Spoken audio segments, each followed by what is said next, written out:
What's the meaning of cancan?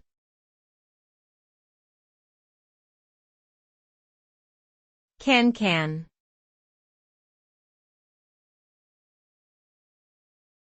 Cancan.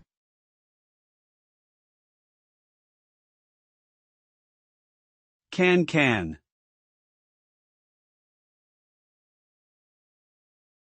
Cancan.